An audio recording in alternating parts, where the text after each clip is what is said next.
All right, now, so for part two of our foot drawing and anatomy exploration, so this will be the last drawing that I'll actually narrate. The rest of the drawing demos on this particular video will be just silent, so you can draw on your own and can kind of follow along with me. So I think that will be good for me to kind of step out of the process and let you explore the rest of the foot drawings without some of that narration, and quite frankly give me a little bit of a break, but also I think it's good to just look and see too as well, and not have it completely narrated all the time.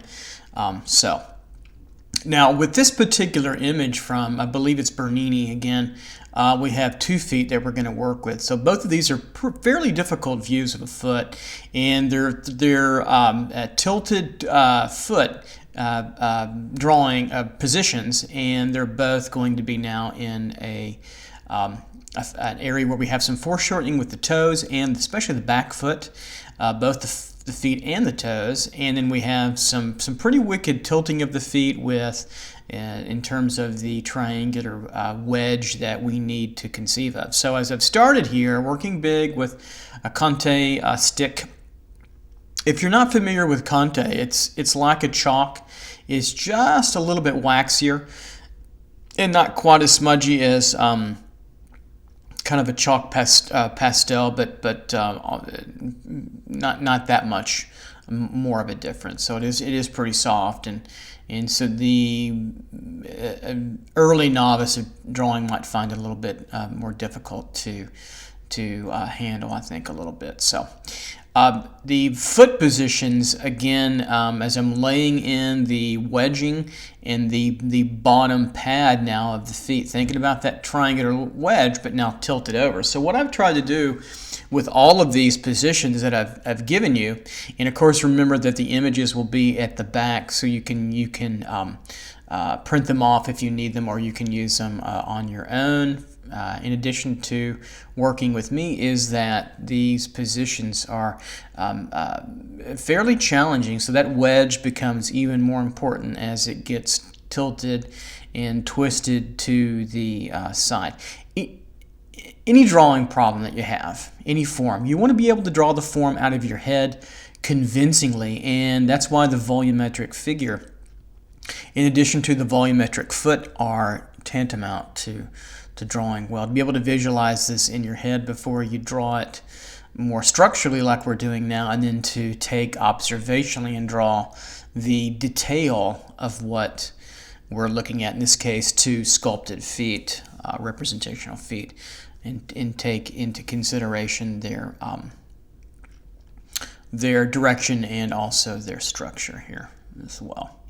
All right, so getting into the pad of the foot now, so drawing that underneath footprint and opening up this foot pad. This foot pad will, in a way to conceive it in a certain sense, is to draw it like this without the toes, and think of the toes as kind of shaved off or cut off. It's like the end of a block, and I'll draw a little diagram down at the bottom in a bit to show you kind of how that can be thought of. It's like a sawed off block, and then cylinders just come on out of it and flow out directionally. So the top toe will be curving upward and away from us, and the bottom toes will be turned to the side. They're all turned to the side, but will be curving and grabbing, trying to grab the ground down below us. We have a beautiful position of the feet in this elegantly conceived subtractive marble sculpture,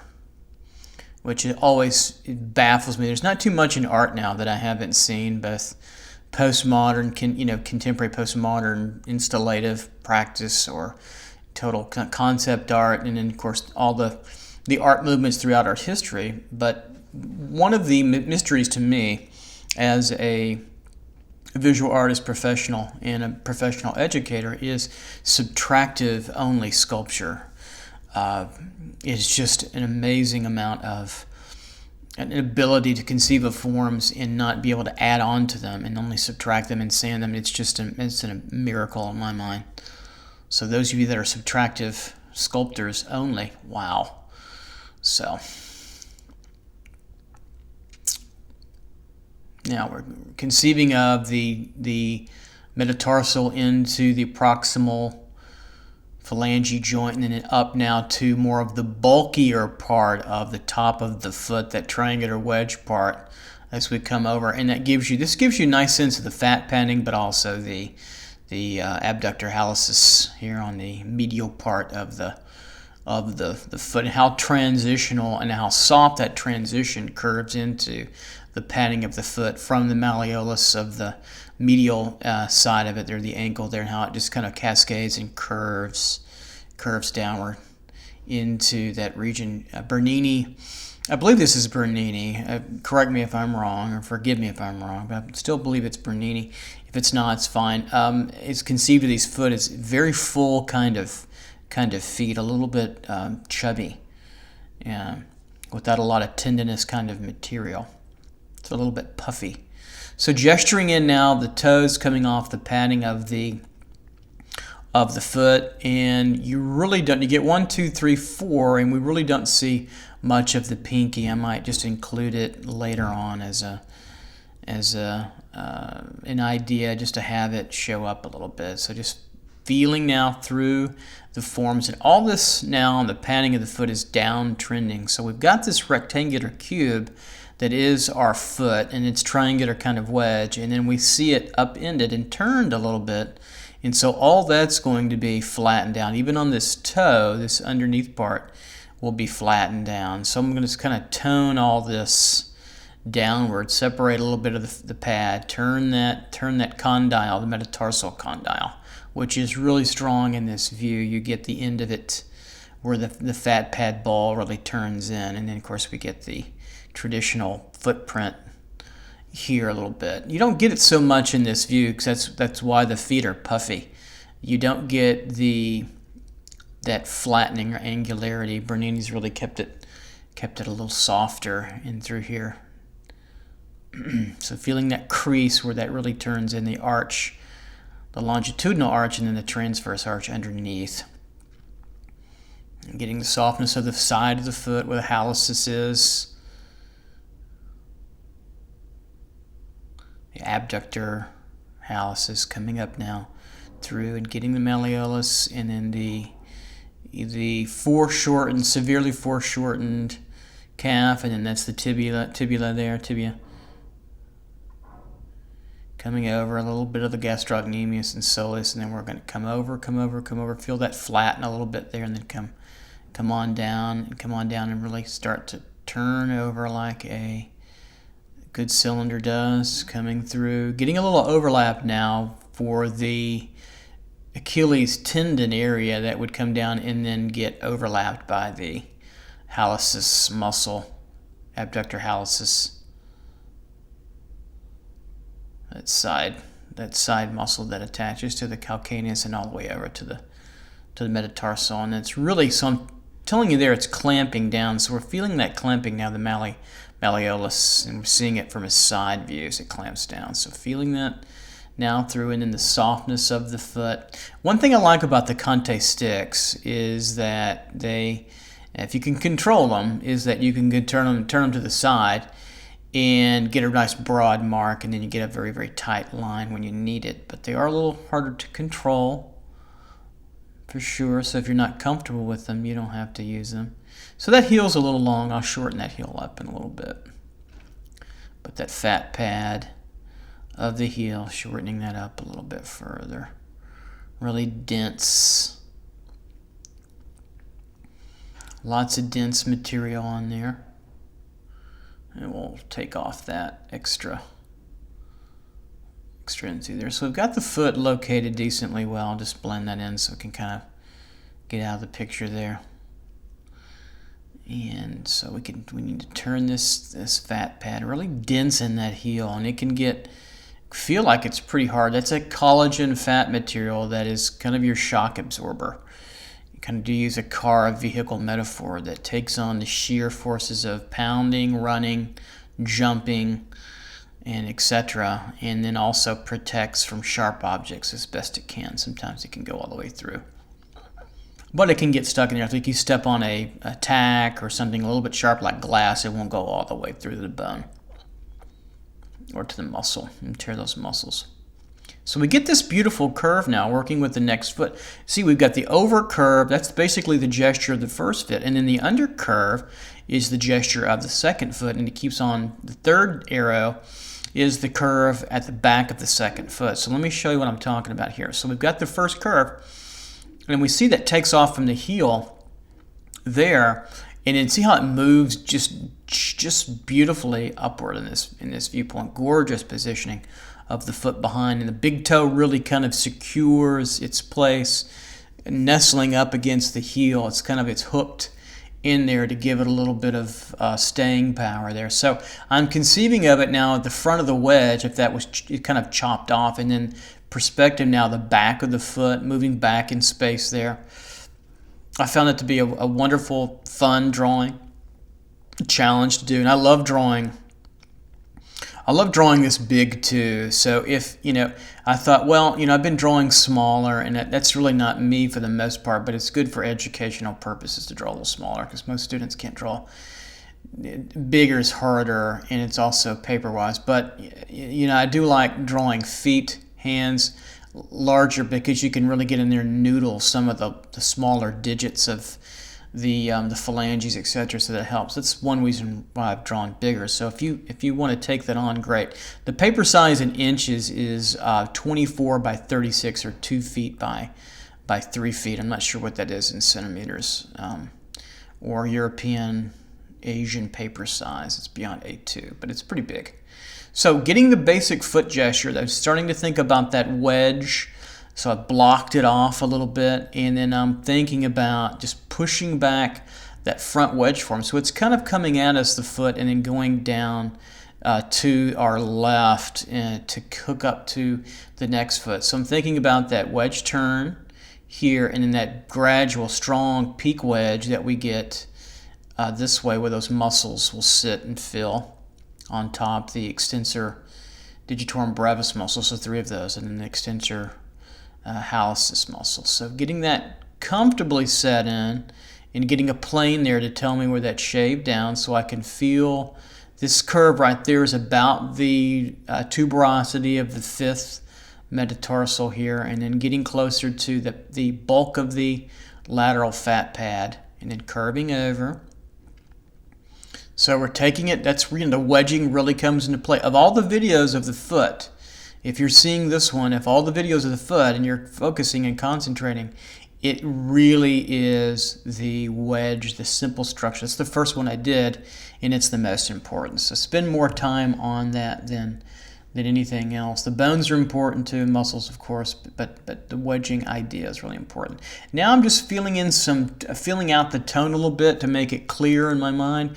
Everything we do, we're trying to make it clear in our mind what we want to do with that foot. So now we've got the front of this wedge where the crease is. That's that darker line.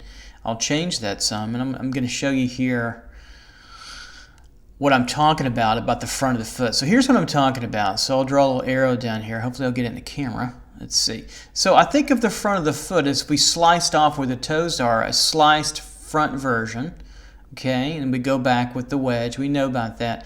So the toes now, as we place them in, we have the big toe, okay, and that would be sliced out and cut out like a cylinder, a space between the second toe, which can be the longest and the most linearly straight, the third toe, the fourth, and of course the pinky, and there's space in between each and every one of those. So you don't want to jam the toes together. We are not webbed unless you are a duck. If you're a duck, then your feet are webbed, but you're not a duck. Okay, so that's the idea of that concept, and those lines, they come down a little bit. Now, starting to place on the difficulty of this, getting clear with the under arch that happens. We have the over arch there, then it dives in. So getting just about cleared up now and about ready to feel and get the toes worked in through there. So on that lateral side and through there, just feeling that over. So nice wedging And you know, double checking my wedge, make sure I've got all the positions I want, because I'll be looking back at it often as I draw the toes to make sure I can put those toes on cleanly and comfortably in the process. So the better you have all your drawing laid in, the better for everybody. Now the big toe coming in here, so we're going to lay in those toes, and I'm feeling the height and width and weight of them and the curve. So feeling that curve around the wedge and then coming back over to where that toe is. It's making a nice kind of curve in through there. That toe is curving and in doing that kind of motion, 3 different little motions at the same time as it hooks up. It's naturally wanting to trend up, and of course it's a kind of a triangular sort of distal bone area. So we get that undertoe of the foot, and then we pull, it pulls back in towards the fat pad to the proximal phalange there. And then we're getting to the distal here, back, squared up. Then we come over nicely, gracefully, beautifully, up and over to the high point of the distal bone there. Of course, when I say the bone, it's got some fat material, cartilage and material that's going to give it a way to not be exposed completely. And getting that undertoe of that foot. So I'm thinking of it as a box at times and as a cylinder at times, and sometimes I can vacillate in between the two of them very, very quickly and simply. All right, so now you don't see much of the nail because of the strong overturn. Bringing that heel back over, catching that, and then you get the curvature of the end of the distal phalange. Let's see if I go for it. Right in through there, really strongly curved up, and part of it gets kind of hidden by the heel. So it goes behind it. I could either bring it in front or go behind it. Either way, right in through there we get that arch. I've made it more arched than what it is to give it a little bit more of, in our case, a little bit more pizzazz. Now, I've got a problem with the drawing in that I don't see with the back where the metatarsal ends and comes into the proximal phalange. So I'm actually going to draw it in a moment a little bit more than what's in the photograph, so I can feel the anatomy a little bit better later. Feel the puffiness of the toe, the bulge, the puffiness on the side of the toe there as it pulls back. And now, excuse me, now I'm going to go for the proximal and now the metatarsal area a little bit. And I know it's behind that heel a little bit. It's that big great bone there, that first metatarsal, and it's going to curve over. It's going to almost be like a circle. And then because that toe is then going to get pushed and curved around because there's some foot missing in our studies. So the lateral side of that metatarsal would really be sticking way out on inside the heel there. So coming down that curve, getting overlapped by the heel, and then see how that just kind of an S curve, coming one curve there over this way, turning, moving and curving, getting more confident with that position as we go through. It's a hard position. That's a hard position to draw. Okay, so I feel pretty good about that big toe. And now we're getting a downward trend with these toes. Remember, they're coming downward, and they're also coming in towards the middle toe. That's a tough little proposition to take on and handle. That's not easy. So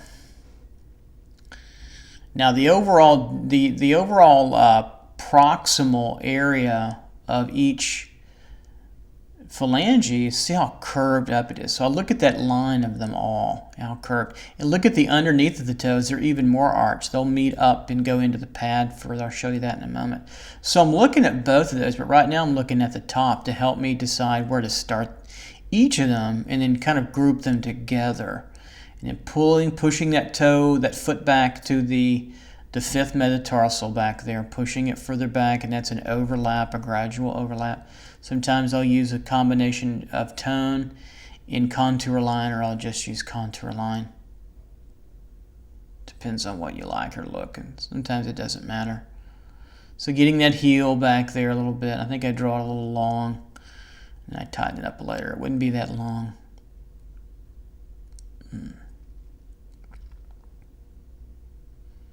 That's a little long. You could get away with that in that view, but you could shorten it up a little bit too as well. Sometimes you can get away with it a little bit.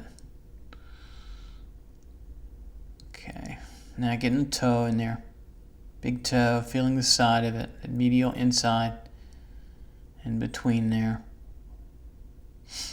Getting that triangular tip is really important. Getting a nice arch. The nail sits right on top, just a touch. We can see much of it right in through there.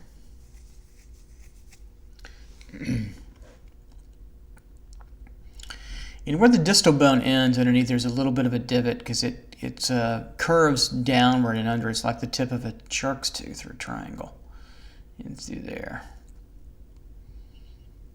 And we'll curve over. And now we're ready to put on the second toe. And you can see it's trending downward. The second toe is really doing a lot of the work here, grabbing onto that space, and the big toe is hooking onto the heel. And the second toe is grabbing onto the ground space, or what is a beautiful cloth made out of marble. It's so good. It's beautiful. It's so supple and soft. All that's just absolutely amazing to look at. Now I'm feeling a little bit of the edge of where probably the pinky toe is. You saw me draw the curve there underneath the toes of each of the toes and curved up and how they kind of meet out there, just to give me an idea of spacing and what I need. It's hard to space the toes and get them right, but finding an angled line that will help, or the top and bottom of a phalangeal joint, phalange to phalange, or metatarsal to phalange joint will help. So now I'm drawing where the toe meets the metatarsal.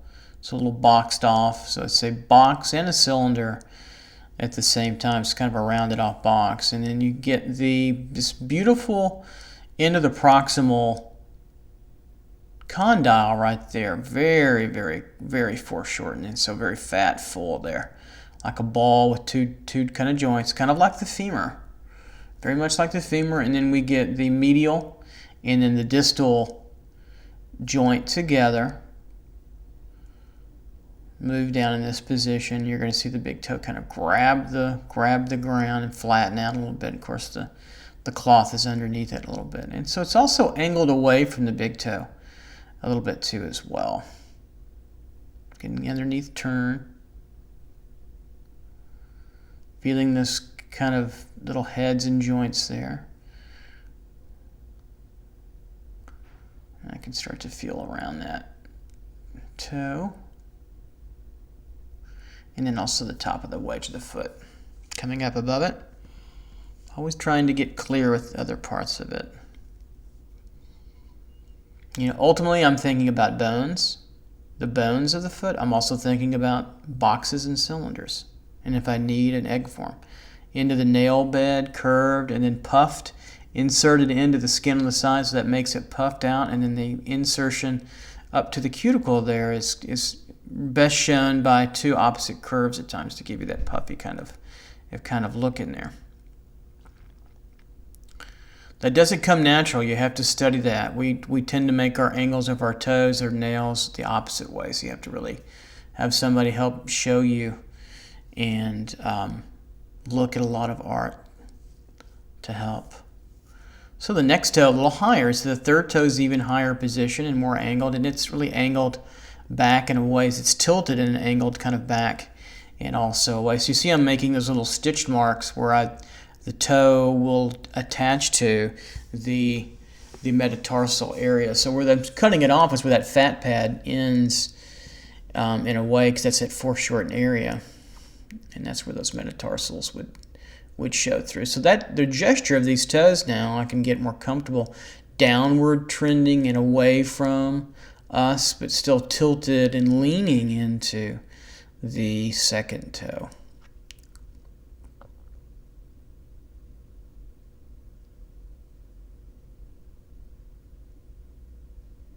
And coming over now with the arc of the cylinder.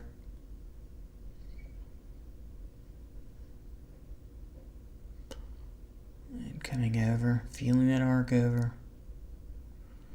There it comes over there. That's it. Arching through. Nice curve, feeling him through there, and then that's where it attaches to the metatarsal on the back of the pad, and then feeling it come through the proximal ending. We get a nice big bulgy bone form coming at us. So we get the condyle kind of coming at us, and you see how it's ridged and it has this little separation of these two little bulky kind of heads in this situation through here.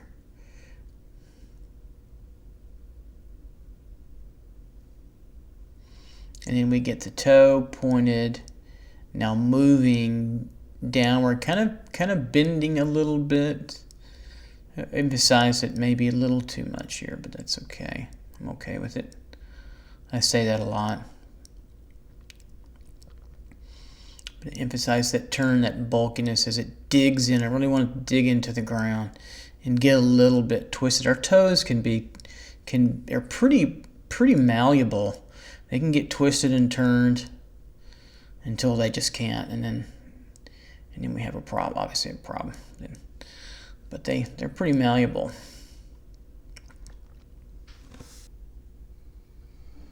And still feeling up the top and adjusting and changing the angle as I see it, softening that out a little bit.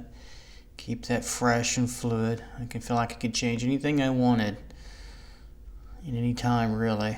Some of it would require quite a bit more work, but changing now. See, now I go back and change that heel where it's a lot shorter. I can adjust that. So you're always in a constant state of analysis, and I think students forget that. You can see that. Look at the 3 stages of the heel, then the 5th metatarsal area, then the pad and the pinky overlap, along that long, what is a rectangular narrow, right, of the adductor digiti minimi area. I love saying that muscle. It makes me laugh. Adductor digiti minimi. I don't know why. Maybe I'm a child. Okay, enough of that. So we're coming out to the toe here. It's 4th toe, and it gets tedious here. I'll be honest with you. It's tedious for everybody to put those toes on. That's why I like to draw a little larger here, so I can be a little bit looser with it. And you feel the spacing. You want to feel like there's space in between the toes. It gets covered up for the most part because those toes come together, but there is space in between our toes. We have to be careful. Okay, now we're talking about the top of the cylinder of the toe, coming down and over, curving in. And now feeling the gesture and feeling the outside where that ends, all that together. It's a complex little problem, and it ends a little bit right where the pad is, maybe a little bit after it. And they kind of touch in together a little bit. Now it's separated from the pad, it's not right up against the pad. Putting the nail on, under curved a little bit, and then the fatter side of the nail area.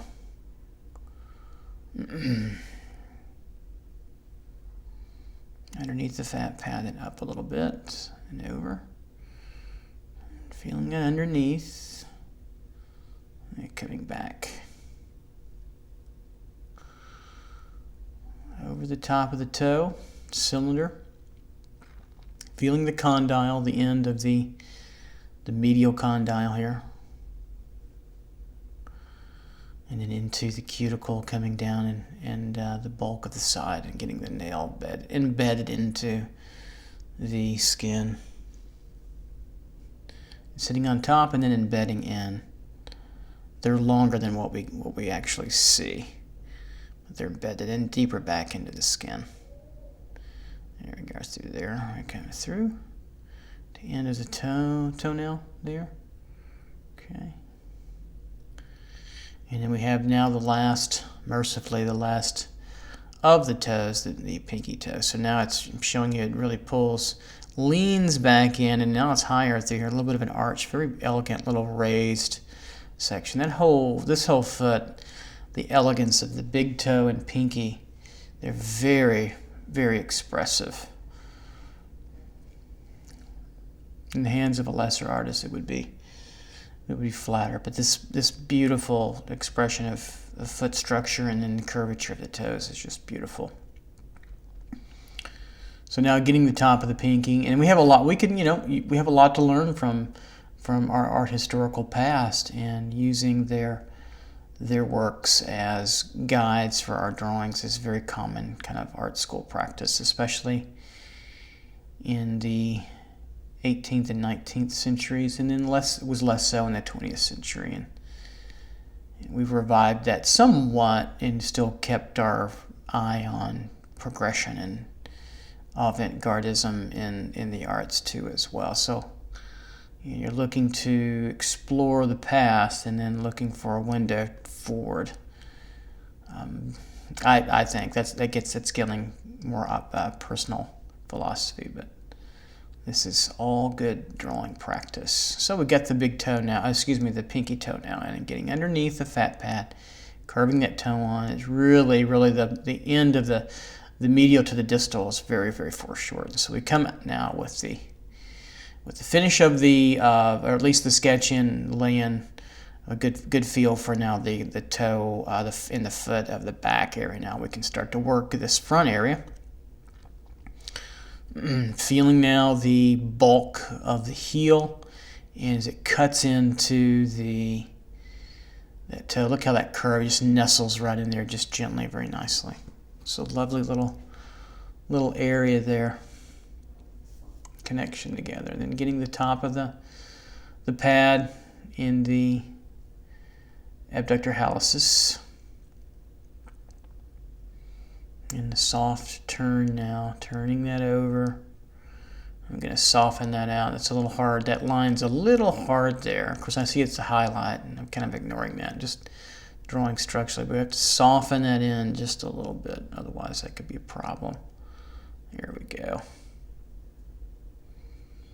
Because it's a little boxy, isn't it? When you get the fat pad in with the muscle and the bone.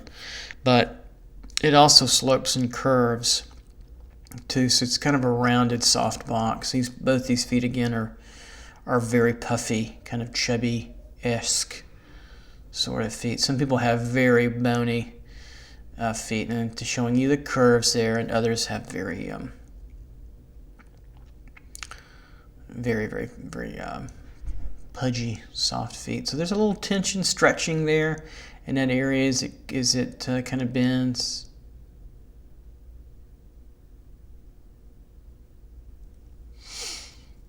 Turning around like a tube in that area, just getting the contouring and feeling that. And there's a stronger little indention area running through there. Little creasing. You can feel that strong, wrinkled creasing. And it could get a lot more wrinkled if it was truly flesh, but this simplifies it for us a little bit. So we get that wrinkling, turning, and it fills the form of the fat pad, and now we can start to get into the area of the metatarsal here. And into the great big toe proximal phalange here. The great toe, the big toe, the great toe. Curving around underneath that padding.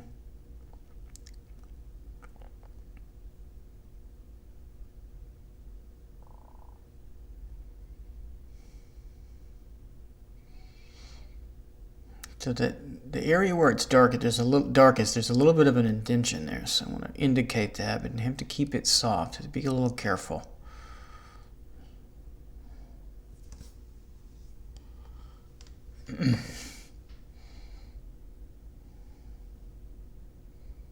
So the whole thing again is like a box. This whole area I'm thinking about it is like this, from the fat pad kind of back to where it creases.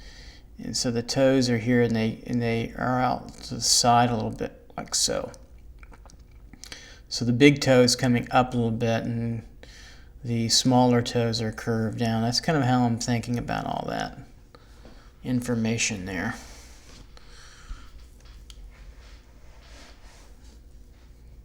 underneath the foot. And we round out the knuckle through here.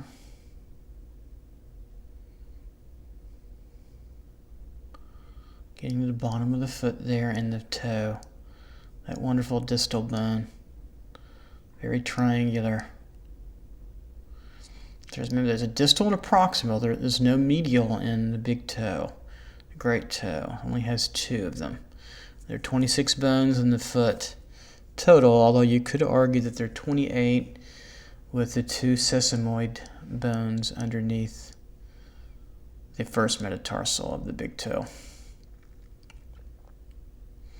These are kind of like ringlets in through here, the way the flesh has been sculpted. Kind of like little spools, almost like a chess piece, but little divots there inside, greatly cutting in. There we go, cutting in.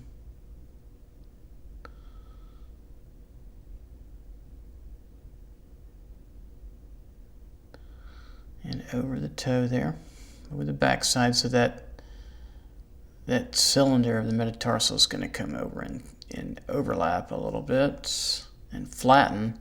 There, we've got a little something underneath the paper that makes that little mark a little harder edge right above that highlight. That's okay. It kind of worked out for me.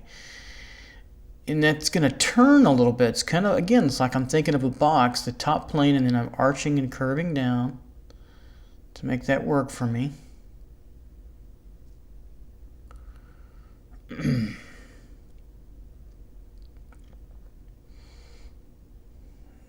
So we're seeing the big toe is almost in the same kind of position as the greater foot. We're seeing underneath and at the side of it.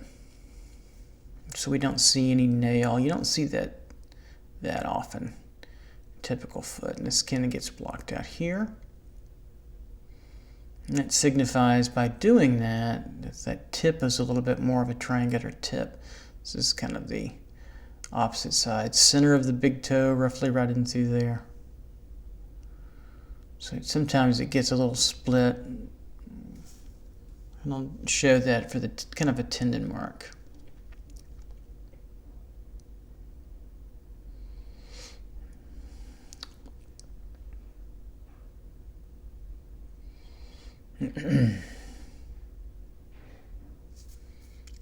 So this is, where it gets challenging. That toe goes one way, big toe goes one way, and the small toes go now to the opposite area or direction. So now I'm going back and rechecking my gesture. And I pretty much like what I see, as I'm replaying it, overdubbing it. Feeling the fat pad here, turn, really light marks to get that idea of getting myself ready to put on now the rest of the toes.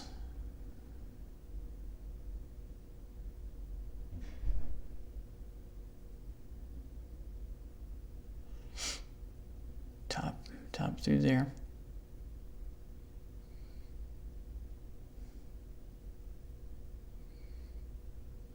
Now feeling the curve now of the second toe, very expressive, longest of the 5 toes. Generally tends to be in Renaissance and Baroque art. The tendency in Roman and Greek was to make that second toe pretty long. So it attaches here to the base of the pad, right in through there, where I've got it now, right in through there, and there's a little change of planes, so it's going to get a line of value shift. And then we can curve that over and under curve, over. And that little line there was to tell me that the second toe is angled and it doesn't go past the big toe because of the perspective of what we're looking at.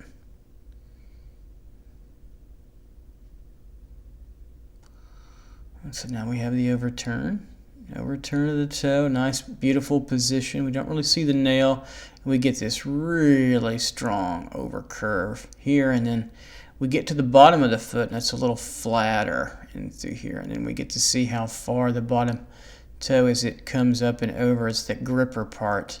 So it's a little bit more oval there. It's not as round as you think, and then it flattens a little bit. So we can put a little bit of that Conte tone in through there and make it a little flatter.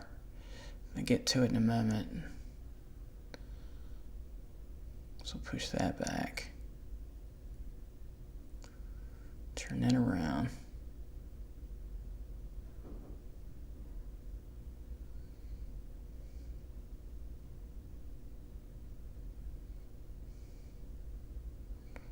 And turning it over.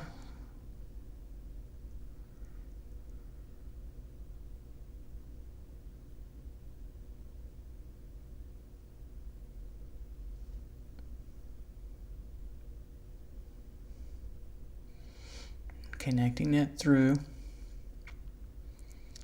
Moving over now to the third toe.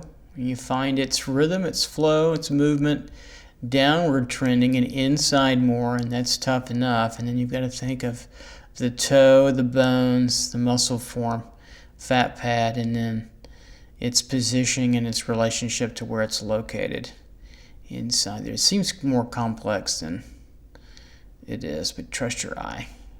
Bulk of the big toe tip where it touches the ground, the fat pad of it, bulky, more oval-like, and then the back part right in through there's it under curves a little bit, and then it hits against slightly that fat pad.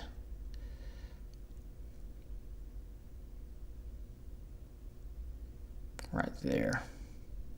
It doesn't quite touch it, and so then we can get a little bit clear with the fat pad once we get that one in, and you only see a little bit of the fourth toe, and the pinky toe you don't. I'm going to include a little bit of pinky toe just to make it look clear. And so that's what's going on with that fat pad as it turns, and then I get some cross-hatching lines to kind of sculpt it over.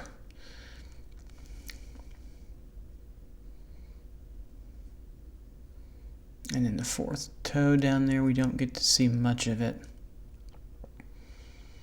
It just becomes a shape at this point in time, and then flattened. Put a little toe in there, and I'd put a little bit of the pinky toe underneath there, just to pop through. There's not much in there, but just I thought I'd add a little extra. You don't want to overdo it, just a touch. And if it looks bad, you keep it out, and then overlap and get the bottom end of the padding there.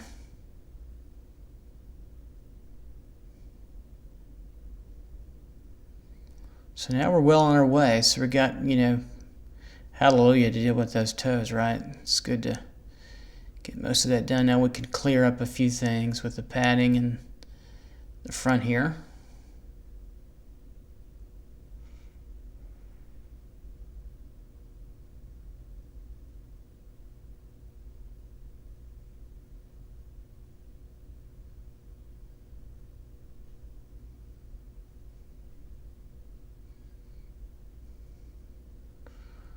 Turning it around and getting a contouring of those ridges a little bit to give it a sensation of contoured turning. So now we're taking a little darker Conte, a little dark brown, emphasizing a few points where they come together.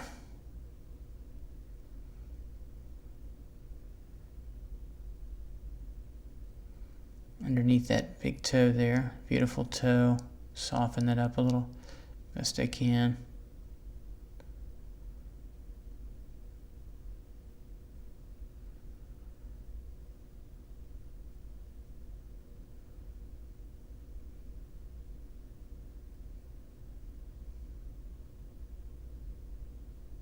Turning that joint into the metatarsal there.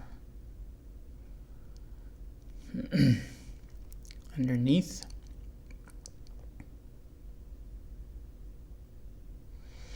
So I'm just going to clean up here. So not a whole lot left. Just talk about the upcoming drawings. Those are more drawings. Draw along with me so you can get more comfortable drawing feet. And then when you're ready to jump into your own, after you've done these, go for it. That's the whole point, is to be able to follow and get help.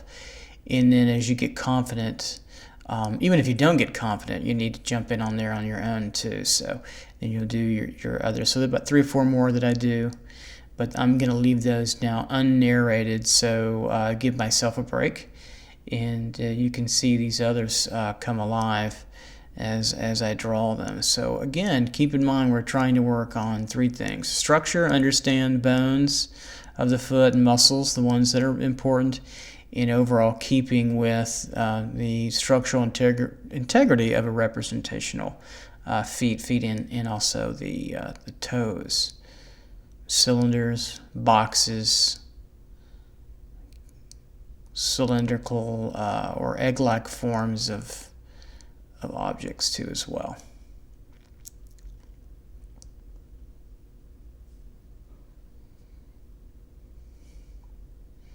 Getting underneath shadows. I'm just taking this and emphasizing a few darker connective points underneath. There's a little spacing within that toe. It's hard to tell what exactly goes on. I think that's still just the small toe coming up. Looks like there's a little bit of hollowness in through there from the sculpture.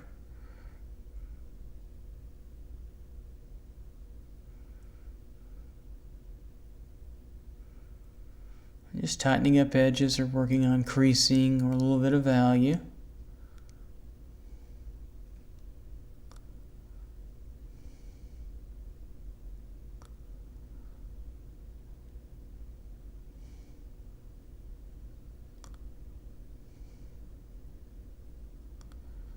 Hitting a little edge where they bulge together just to clear it up. You could go through the whole drawing and do this and tighten it up and take it to super tight from this looser approach, sketchy approach. Depends on what your aesthetic is you want. But for these educational, informational sketches, there's no point really.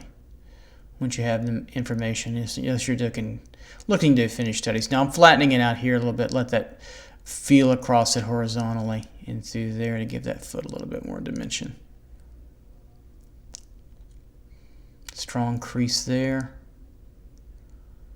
where that plane changes underneath that arch, that long plantar ligament, as well as the flexor digitorum brevis area, branching out from the calcaneus to the tip of the metatarsals.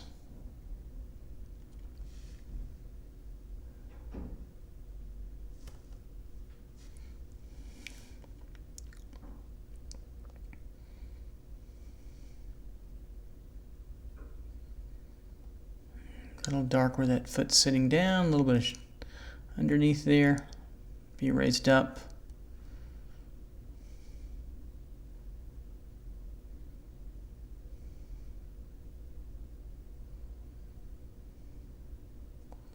Little fine points of interest, pull the eye into the view, little dots and dashes sometimes, little strong little areas of value.